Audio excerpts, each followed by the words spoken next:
हमारे हुक्मरान अपने हरीफों से बदला लेने के लिए तड़प रहे हैं, बाकायदा तड़प रहे हैं। कौमी असम्बली में खिताब के दौरान वज़ीर-ए-आज़म शहबाज शरीफ साहब का कहना था कि चेयरमैन पीटीआई इमरान खान ने जो कल बात की वो हौलनाक है। इमरान खान मुल्क में अवाम के जहनों में जहर घोल रहे हैं। पाकिस्तानी मईशत दरामदात की जायद अदायगियों और कर्जों की वापसी की वजह से एक बार फिर से बैलेंस ऑफ पेमेंट बहरान में फंस चुकी है। सब्सक्राइब करें और बेल दबाएं ताकि कोई खबर रह न जाए।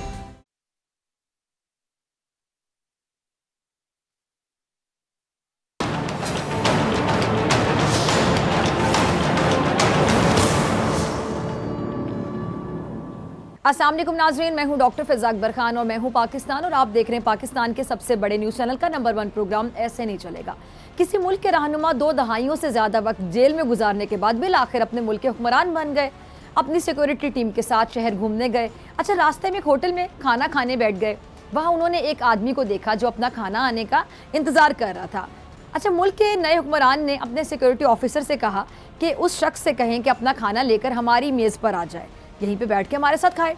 अच्छा, वो शख्स आ गया, लेकिन खाना खाने के दौरान उसके हाथ बुरी तरीके से कांप रहे थे।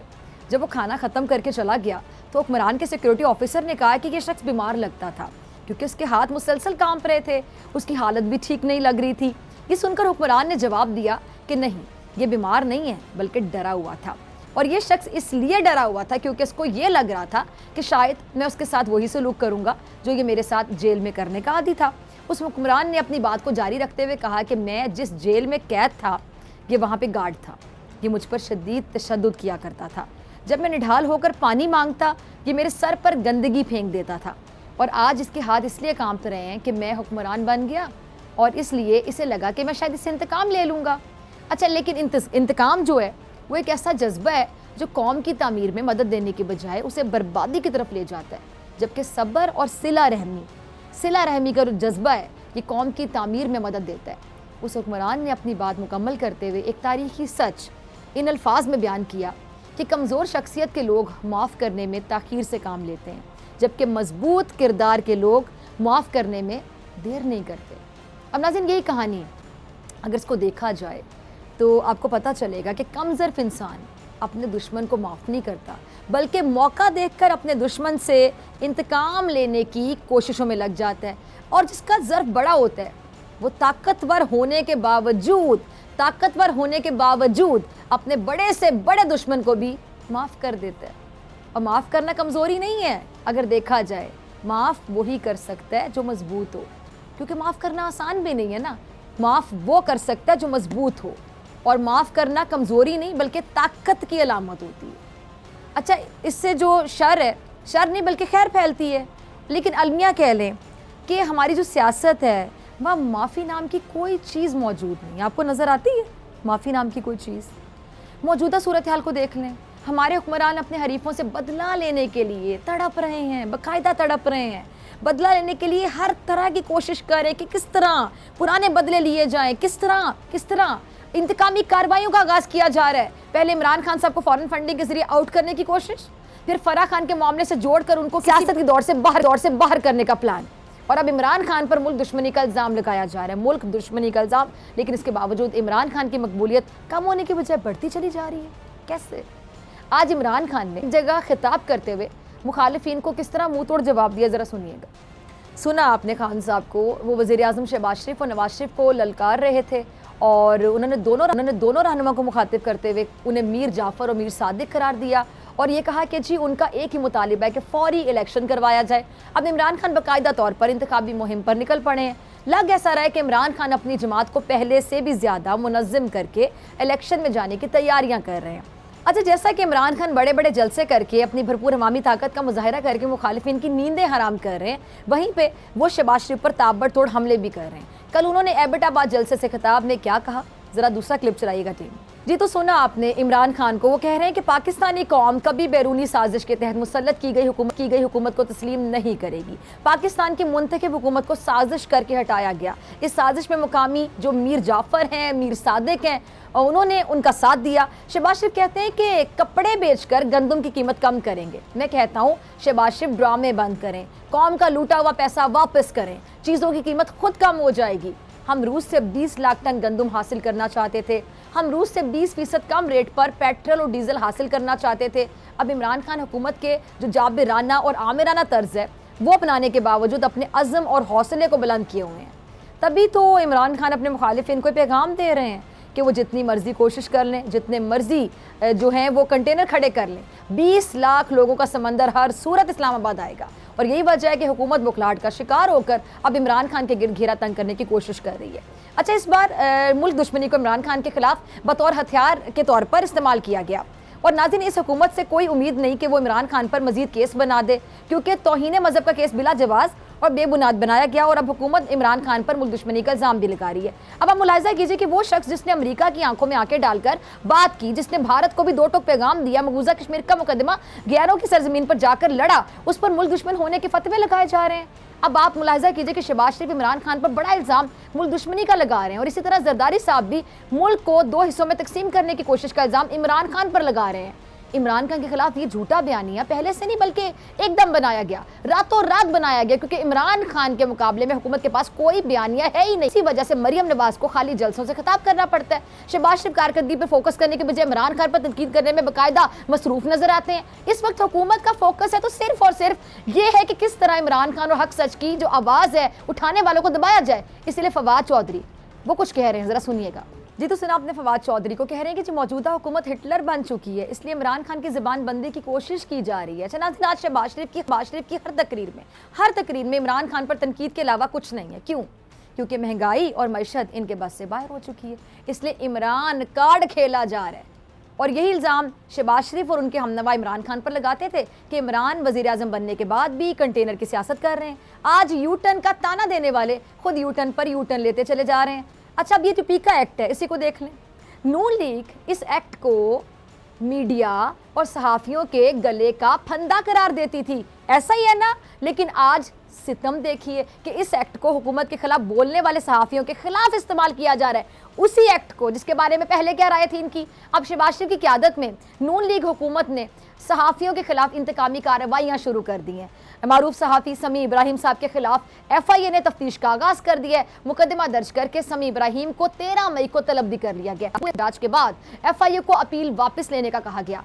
अब ये वही हुकूमत है जो पीका कानून की मजम्मत करती थी और आज इसी कानून की आड़ में सहाफ़ियों की ज़बानबंदी का अमल शुरू कर दिया गया।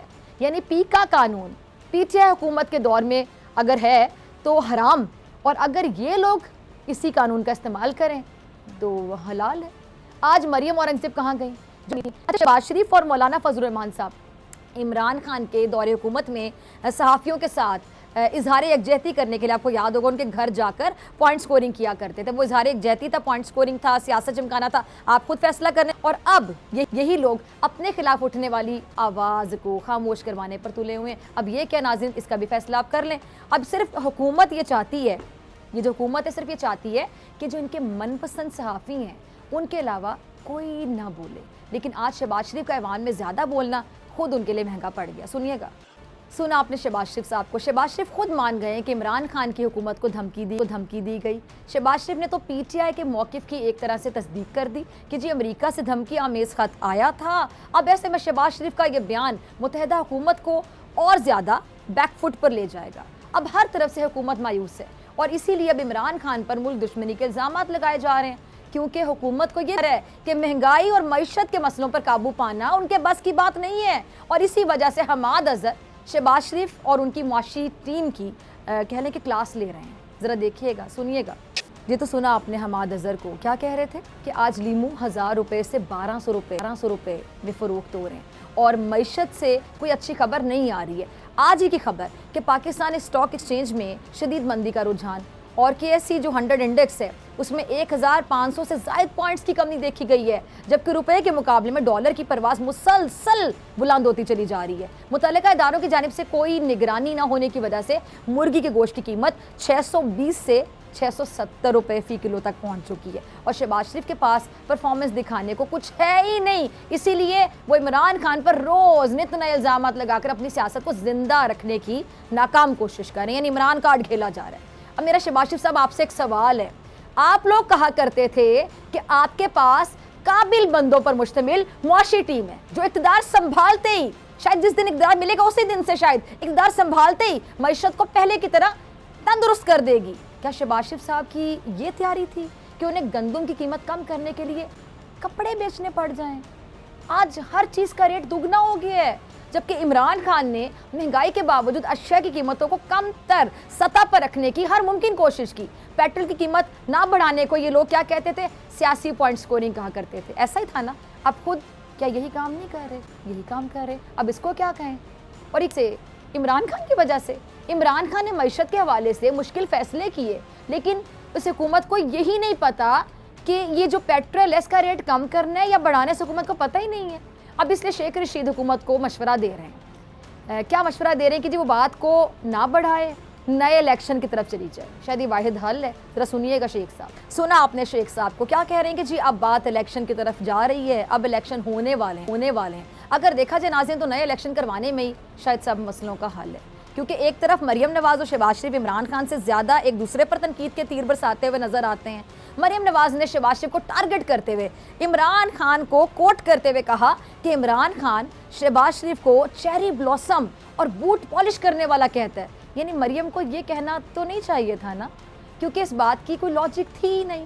और इसलिए जो वाकिफ़ाने हाल हैं वो क्या कहते हैं, ज़रा ये भी सुन लें कि दर हकीकत वो ये बात कहकर, मरियम ये बात कहकर शहबाज शरीफ को नीचा दिखाना चाहती थी, और शहबाज शरीफ भी अपने खिताब में हिसाब बराबर करते हुए नवाज शरीफ पर ढके छुपे अल्फाज में तनकीद करते हुए कहीं नजर आए कि जी अमीर आदमी पाकिस्तान से बाहर इलाज करवाने चला जाता है।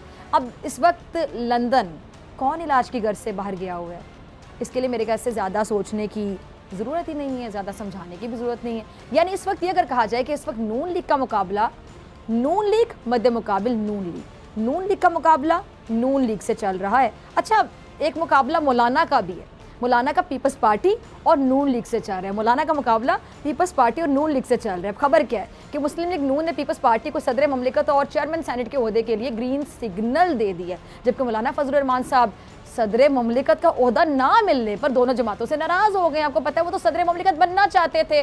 अच्छा, खबर के मुताबिक पीपल्स पार्टी और नून लीग में जो पावर शेयरिंग फार्मूला है ना, उसका आखिरी मरहला मुकम्मल हो गया है। दोनों जमातों के दरमियान सदर ममलिकत और चेयरमैन सेनेट के ओहदे के हवाले से जो मामलात हैं वो तय पा गए, लेकिन इन दोनों जमातों के मौलाना से मामलात तय नहीं पाए हैं। और अगर मैं कह दूँ कि ख़राब हो गए हैं तो गलत नहीं होगा। अब मौलाना तो आपको पता है बड़े बड़े ख्वाब देख रहे थे, लेकिन उनके ख्वाब की नून लीग और पीपल्स पार्टी ने शायद कहने के पानी फेर दिया। अच्छा, फ़ारूक हबीब वो भी हुकूमत के किए किराए पे कह लें कि पानी फेरते हुए नज़र आ रहे हैं। ज़रा सुनिएगा। सुना आपने फ़ारूक को, वो बता रहे हैं कि जिस सियासत में जिसकी ज़ात पर भी इल्ज़ामात हैं, इस मामले पर सबका बिला इम्तियाज़ एहतसाब होना चाहिए। फ़ॉरेन फंडिंग का मामला हो या फिर कोई और हो, लेकिन सितम तो यही है कि एहतसाब होता नहीं है, बल्कि एहतसाब सवालिया निशान बन जाता है। अब खबरें हैं कि जी मौजूदा हुकूमत भी नैब कवानीन और दीगर रूल्स में तब्दीली का फैसला कर रही है, जबकि होना तो ये चाहिए था कि हुकूमत पहले अवामी मसाइल के हल पर तवज्जो देती। लेकिन हमारा अलमिया कह लें कि यहाँ रहबर अवाम से पहले अपने मुफादात की हिफाजत की फ़िक्र करते रहते हैं। अच्छा, वो फ़िक्र करते रहते हैं, वो फ़िक्र इनको ख़त्म नहीं होती, अवाम की फ़िक्र नहीं हो रही होती, अवामी मुतालिबात पर कान नहीं धरते हैं, जिसका खमियाजा बाद में इन्हें भुगतना पड़ता है। अब भी अवाम की तरफ से एक ही मुतालबे की बाज़गाह सुनाई दे रही है, और वो क्या, फौरी इलेक्शन का मुतालबा। कि अगर हुकूमत कान ना धरे, अगर हुकूमत ने इस मुतालबे पर कान ना धरे तो फिर मसाइल हल नहीं होने वाले, बल्कि बड़े बहरान में बदल सकते हैं, बहुत बड़े बहरान में, क्योंकि अवामी मुतालबों से गुरेज का ये रवैया अब नहीं चलेगा, अब ऐसे नहीं चलेगा। मिलते हैं ब्रेक के बाद।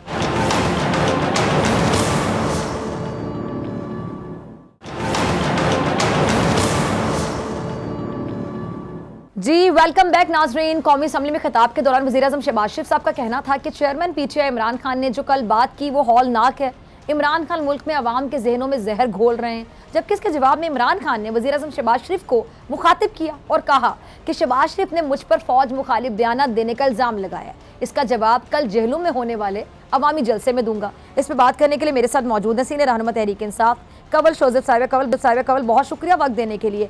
कंवल, शहबाज शरीफ इल्ज़ाम ये लगा रहे हैं कि इमरान खान मिसालें देकर इदारों को निशाना बना रहे हैं, और शहबाज शरीफ का कहना था कि जी अगर इमरान खान को आइन और कानून के ज़रिए ना रोका गया तो खुदा ना ख्वास्ता ये मुल्क जो है ये लिबिया और शाम की तस्वीर बन जाएगा। क्या जवाब देंगे आप वज़ीर आज़म साहब की इन बातों का? वैसे ये सही जोकरों की एक हुकूमत आई है और उसको लीड भी एक जोकर कर रहा है। आप मुझे जरा बताइए कि एक तो पहले खान साहब की स्पीच अगर इन्होंने सुनी है तो उसमें कहाँ से फौज पे उन्होंने इल्जाम लगाया है। वो तो खुद सारे कहते हैं कि फौज को कमजोर नहीं होना चाहिए, फौज को स्ट्रांग होना चाहिए और मेरी जान भी चली जाए लेकिन पाकिस्तान की फौज की जो इम्पोर्टेंस है मैं उस पर उससे पीछे नहीं हटूंगा मौकफ से। दूसरी बात ये है कि जरा चैरिटी बिगिंस एट होम।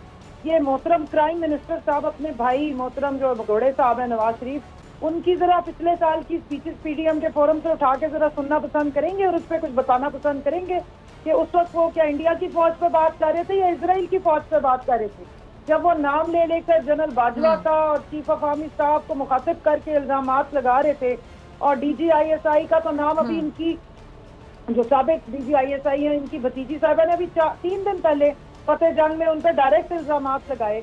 पूरी पीडीएम की मूवमेंट जो थी वो 40 बात पे रही थी कि फौज को ये सारे गालियां दे रहे थे, ये जो दहशत गर्दी है इसके पीछे वर्दी के नारे जो हैं वो मोहतरमा मरियम साहबा लगवाती रही। मोहतरम शहबाज शरीफ साहब जिस मुकदमे में जिन पे इनके ऊपर पर्दे जुर्म आयद होनी थी और उस दिन ये वजीर आजम बन गए, उसकी हेयरिंग के लिए जब गए थे तो पीछे इन्हीं के कारकुन इसी किस्म के नारे लगा रहे थे और फौज को गालियां दे रहे थे। तो बगल में छुरी और मुंह पे राम राम। और दूसरा मुझे ये बताइएगा कि जो सिराजुद्दौला साहब की जो अमीर जाफर उसकी जो उसमें था सपासलार, उससे पाकिस्तान की फौज का क्या लेना देना। हिस्टोरिक फैक्ट्स को अगर ये कोई थोड़ा सा मेहरबानी करके कभी हिस्ट्री पढ़ लेना तो मेरे ख्याल में इनके अकल मत ठिकाने आ जाए। अब इनके हाल ये है कि 1857 की जंग आज़ादी में 1877 में पैदा होने वाले अल्लामा इकबाल ने पहले से ही सारी फलसफा और आइडियोलॉजी दे दी। 200 साल पहले होने वाला इवेंट जो है उसको ये आज जाके असेंबली में खड़े होके डिफेंड कर रही हैं। तो इनका तो पूरा किबला काबा ही आउट है। असल में होता ही है कि शबो खून मार के आधी रात को जो हुकूमतें गद्दारी के नतीजे में, गुलामी के नतीजे में, डीलों के नतीजे में हासिल करते हैं, उनका दिमागी तवाज़ुन फिर ऐसा ही रहता है। अच्छा, शहबाज शरीफ साहब की एक और बात का भी जवाब दे दें। कौमी असम्बली में उन्होंने ये भी कहा कि जब इदारे ने आपको बच्चे की तरह दूध पिलाया तो ठीक था, और इस लाडले को जो इदारों ने सपोर्ट किया उसकी मिसाल नहीं मिलती है। जितनी सपोर्ट इस लाडले को मिली है, हमें मिलती तो मुल्क बहुत बुलंदी पर होता। क्या कहेंगी?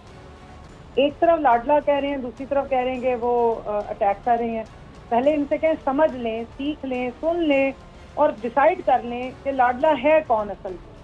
और अगर लाडला होता तो आधी रात को फिर इस तरह से शबो खून तो ना मारा जा सकता हुकूमत पे, तो फिर ये सारा चोरों का टोला ऐसे मुसल्लत तो ना हो जाता, फिर FIA के सारे लोगों को घरों में तो ना भेज दिया जाता, फिर इनके सारे केसेस के रिकॉर्ड तो ना जल रहे होते और फिर अदालतें इन्हें बुला के VIP तरीके से इनके बयानात ना ले रही होती, इनको जेलों में डालती। फिर ये ना होता कि जिस दिन इन्होंने इनके ऊपर पर्दे जुर्म आयद होनी थी उस दिन ये पाकिस्तान के वजीर आजम या प्राइम मिनिस्टर बन जाते। तो सोच समझ के बयान दें इनको। मसला सारा पता है क्या है, शहबाज शरीफ जितना बोले, मरियम नवाज जितना बोले, उतने ही एक्सपोज होते हैं।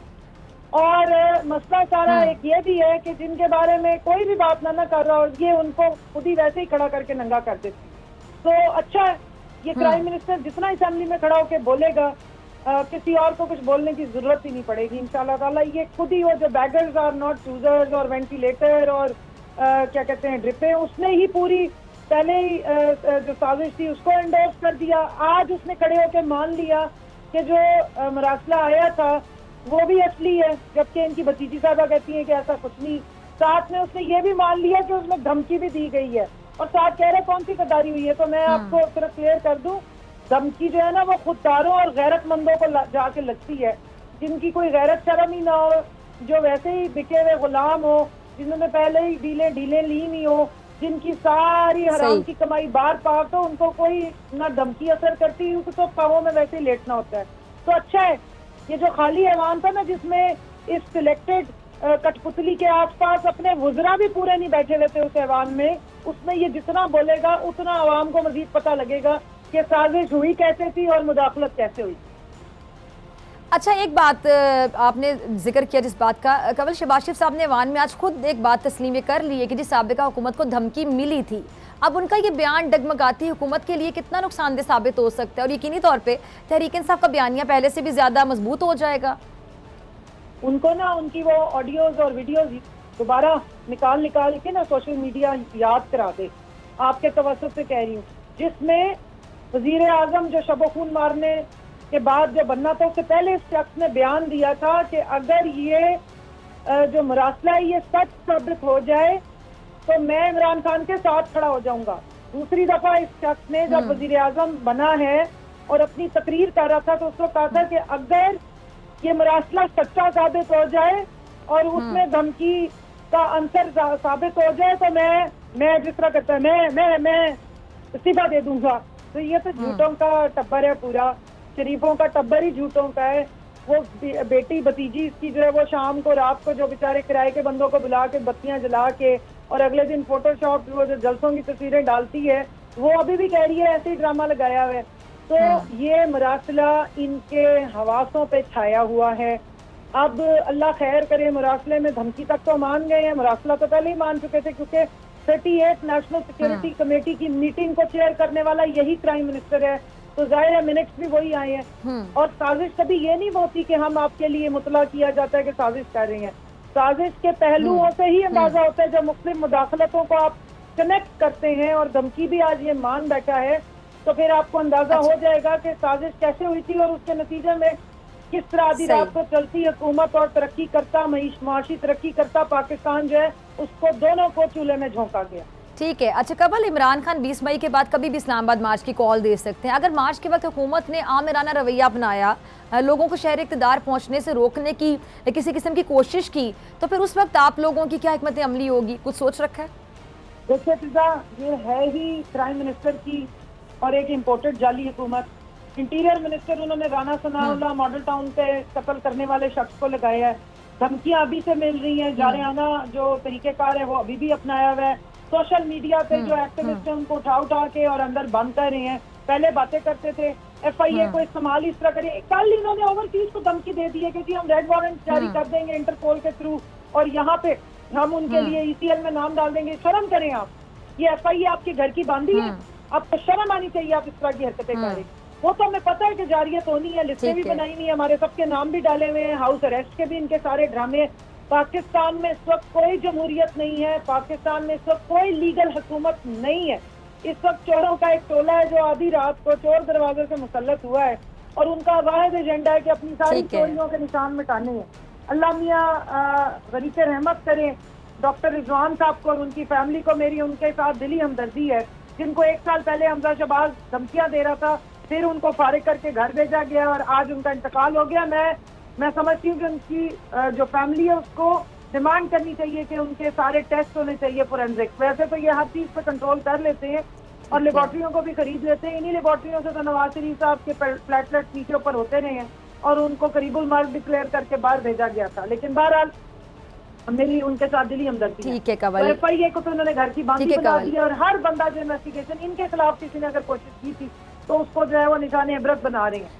तो ये करेंगे। लेकिन प्लान हमारा बिल्कुल है, अवाम के जुनून को, अवाम के जज्बे को और पाकिस्तानी अवाम की हकीकी आज़ादी से उसको खुददार कौम को, ये बैगर्स, ये वेंटिलेटर पे मरने वाले जितने गुलाम, ये नहीं रोक सकेंगे पाकिस्तानी अवाम को।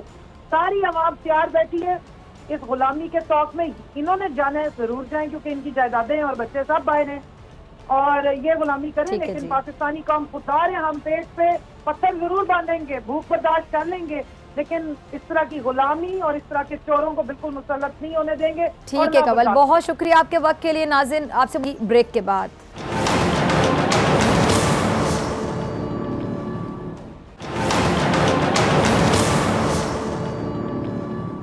वेलकम बैक नाजरीन। पाकिस्तानी मईशत दरामदात की ज़ायद अदायगियों और कर्ज़ों की वापसी की वजह से एक बार फिर से बैलेंस ऑफ पेमेंट बहरान में फंस चुकी है और हुकूमत इस बहरान से निकलने के लिए IMF से $6 अरब के कर्ज प्रोग्राम की बहाली के लिए मुज़ाकरात के साथ साथ दोस्त ममालिक से भी राब्ते कर रही है।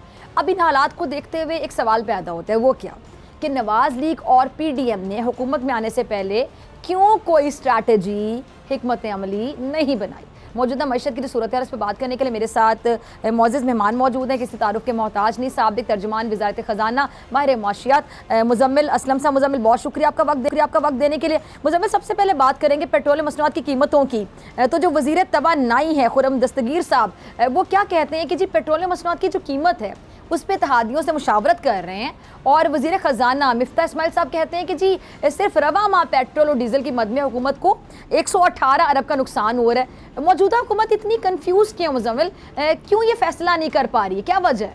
देखिए, बात यह है कि इंसान के किरदार का या इंसान की जिसे कहते हैं कि पुख्तगी का पता उसकी जो है फैसला साजी से चलता है कि वो कितना बड़ा लीडर है या कितना ज़्यादा जिसे कहते हैं कि दिमागी तौर पे मजबूत है। मैंने जो देखा और मैं बड़ा जिसे कहते हैं कि अफसोस हुआ मुझे, लेकिन मैंने आपको याद, पता नहीं आपको शायद मैंने बात नहीं की, लेकिन पहले दिन जिस दिन शहबाज शरीफ साहब वज़ीर आला बने थे तो मैंने ये कहा था कि वज़ीर आज़म बने थे। वज़ीर आला और वज़ीर आज़म में बड़ा फ़र्क है। वज़ीर आला पाकिस्तान में एक अमीर बाप की औलाद है या एक नॉर्मल इंसान की बिगड़ी हुई औलाद है, जिसका जो है उसके बाप ने चाहे उधार लेकर, चाहे जो है कर्जा लेकर, चाहे जो है इधर का माल उधर करके अपने बच्चे को देना और बच्चे ने उड़ाना है। पाकिस्तान में सूबों को 99% जो है उनकी आमदनी जो है वफाक देती है, उनको सिर्फ खर्च करना होता था। तो शहबाज शरीफ साहब की आदत बड़ी ख़राब थी। वो वज़ीर आला जब बने तो उनको पैसे ऊपर से आ जाते थे, इधर सड़क बनाई, उधर ये किया, उधर वो किया, तो वो नंबर बन जाते थे। शहबाज शरीफ साहब ने बड़ा काम करा दिया। ये वफाकी हुकूमत है। ये वफाकी हुकूमत ने अपने 5-6 बच्चे भी पालने हैं, यानी कि ये 4 जो मेन सूबे, इसके अलावा कश्मीर, बल्दिस्तान, उसके बाद कर्ज भी मुल्क का उतारना है, उसके बाद दिफा में भी पैसे खर्च करने हैं और अपनी वफाकी हुकूमत भी चलानी है। तो उसके लिए पहले तो कमाओ, फिर उसके बाद खसारा पूरा करने के लिए कर्ज लो और फिर उसके बाद जो है मुश्किल फैसले लो। तो ये मैंने पहले दिन ही कह दिया था कि ये जो है शहबाज शरीफ साहब जो है बुरे तरीके से नाकाम हो जाएंगे, क्योंकि उनकी ट्रेनिंग ही इस चीज़ की नहीं होगी। तो हुआ यही कि वो जब समझ रहे थे कि वो जैसे मैं वजारत चलाता था ये भी चल जाएगी, जब वो आए तो उनको अभी हर आने वाले दिन घंटे बाद जब एक जो है सेक्रेटरी जाता है, कहते हैं सर जी 100 अरब दे दो, 50 अरब दे दो, ये कर दो, फिर उसके बाद जो है अब उनकी अपनी लेजिटिमेसी का इशू आ गया है। वो जो है दोस्त ममालिक, पाकिस्तानी तारीख में कभी किसी दोस्त ममालिक ने पाकिस्तानी वज़ीर आज़म को खाली हाथ नहीं भेजा, चाहे वो जो है 3 महीने के लिए भी कोई वज़ीर आज़म आया हो। ये पहली दफ़ा ऐसा हुआ कि दोस्त ममालिक ने खाली हाथ भेज दिया। IMF गए, IMF वालों ने जो है मेरे ख्याल से बड़े सख्त नाराज़ इनसे थे, क्योंकि ये IMF को कहते थे कि पाकिस्तान पे कब्ज़ा कर लिया, IMF जो है यूं है खुद मुख्तारी। अब वही वज़ीरे उनके जो है मुशीर ख़जाना जो है वहाँ जाके IMF से जब लोन मांग रहे हैं तो IMF ने उनको एक लिस्ट पकड़ा दी है कि भाईजान आप जाएँ, तेल बढ़ाएँ, बिजली बढ़ाएँ, गैस बढ़ाएँ, टैक्सेस लगाएँ, ये 4-6 काम करें, फिर उसके बाद हम करते हैं। तो वो जो है तमाम चीज़ें जो है 4 हफ्तों में जो है उनका मसला हो गया। और फिर उसके बाद जो सबसे बड़ा मसला ये है कि फैसला अगर एक घर में हो ना या एक आदमी के हाथ में हो तो हो जाता है, या स्टीयरिंग अगर एक आदमी के पास हो। ये स्टीयरिंग है 12 लोगों के हाथ में, ठीक है ना, कोई सीधे हाथ में मोड़ना चाह रहा है, कोई उल्टे हाथ में मोड़ना चाह रहा है। तो इतनी बड़ी काबीना, फिर 12 पार्टियाँ, फैसला करना, अगर इनका दिल भी चाह रहा है कुछ करने का तो हो नहीं पा रहा। फिर घर पे एक हो गया, एक लंदन की जिसे कहते हैं राय आती है, एक यहाँ पंजाब में बैठ के राय बन रही है। उन दोनों में भी बड़ा फ़र्क है, उनकी सियासी जो सोच अलग है, इनकी सियासी मजबूरी और सोच अलग है। तो वो फैसला साजी ना होने की वजह से मुल्क जो है एकदम तेज़ी से नीचे आ गया है और एतमाद जो है मार्केट्स, कारोबार और जो है लोग मतलब इस हुकूमत के अंदर नहीं देख पा रहे। अब ये आप देखें कि 4 हफ्ते हो गए, हालांकि चंद हफ्तों की हुकूमत है, पॉलिसी नहीं थी अभी तक, कोई कौम से खिताब नहीं किया, तो कैसे होगा? ठीक है। अच्छा Muzammil, federation of Pakistan chambers of commerce and industry ने वज़ीर आज़म शहबाज शरीफ साहब को मुल्क में जो मौशी एमरजेंसी है वो नाफिज करने के लिए ख़त लिखा है। उन्होंने मशवरा ये दिया है कि जो गैर ज़रूरी अशिया हैं उनकी दरामद पर मुकम्मल पाबंदी लगा दी जाए। लॉकर्स में रखे डॉलर्स को बैंकिंग चैनल में लाने के लिए जो हुकूमत है वो मरात भी फराहम करे। आप क्या समझते हैं, इन इक़दामात से कुछ फ़ायदा होगा? नहीं, मैं समझता हूँ ये चैम्बर का ख़त भी जो है ना, चैम्बर के एक दफ्तर में 4 लोगों ने लिख दिया है। चैम्बर जो है हज़ारों ट्रेड एसोसिएशंस और लाखों कारोबार को रिप्रेजेंट करती है। तो वो तमाम लाखों लोगों का जो कारोबार जो है ये बहुत सारी दरामदी चीज़ों से मुंसलिक है। जिस दिन ये अगर हुकूमत ने इनकी बात मान ली तो सबसे पहले चैम्बर के लोग ही, जो उनकी एसोसिएशन है, वो हड़तालों पे निकल आएंगी। तो वो एक ऐसा मोटा मोटा लिख दिया गया, ये किसी ने लिखवा दिया कि अगर रास्ता न निकले तो ऐसी कोई बात हो और फिर कल को चला दी जाए। दूसरी बात ये कि आपने कहा कि उन्होंने कहा है कि जी जहाँ डॉलर छुपे हुए हैं उनको जो है लीगलाइज कर दें, यानी कि उनको वाइट कर दें, एमनेस्टी दे दें। एमनेस्टी में तो पहले ही झगड़ा हुआ है, ये जो अभी एक दिए सरमायादारों को कारोबार, तो वो भी सोल्यूशन नहीं है।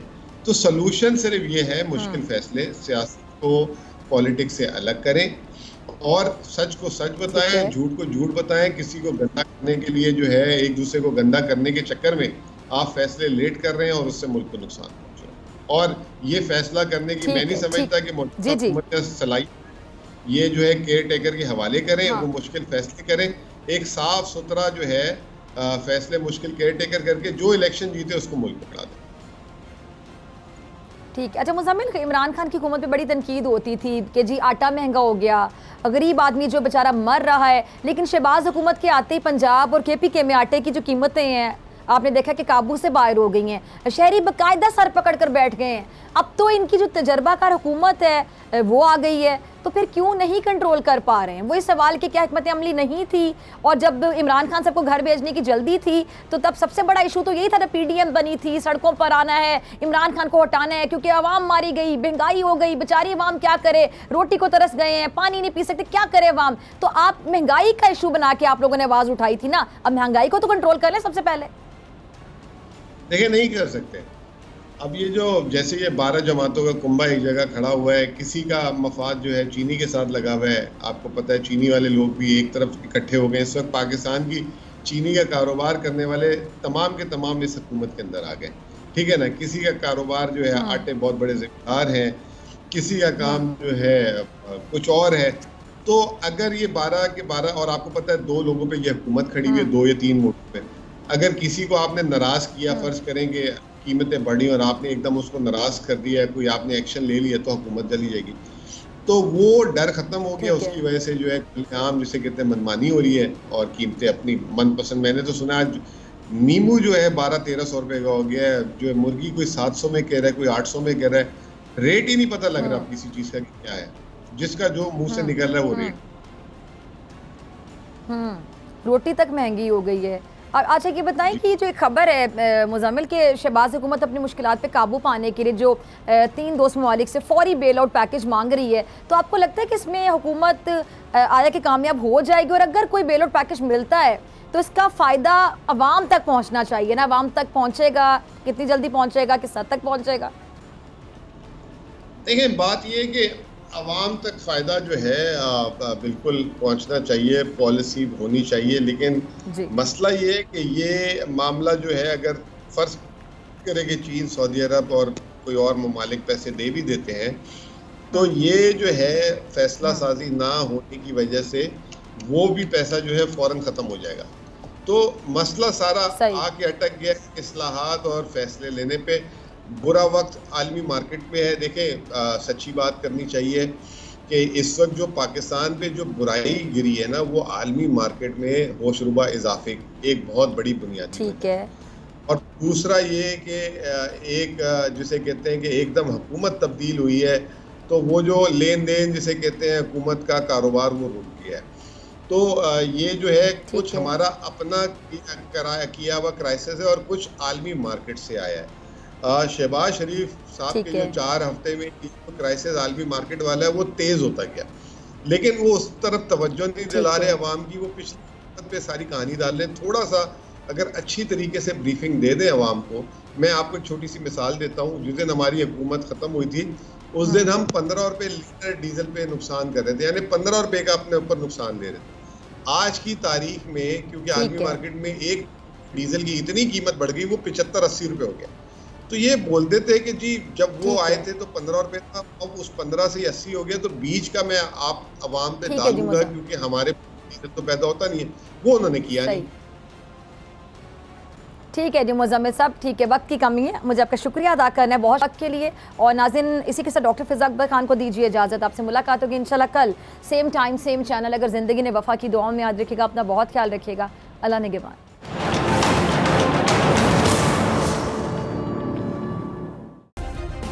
सब्सक्राइब करें और बेल दबाएं ताकि कोई खबर रह न जाए।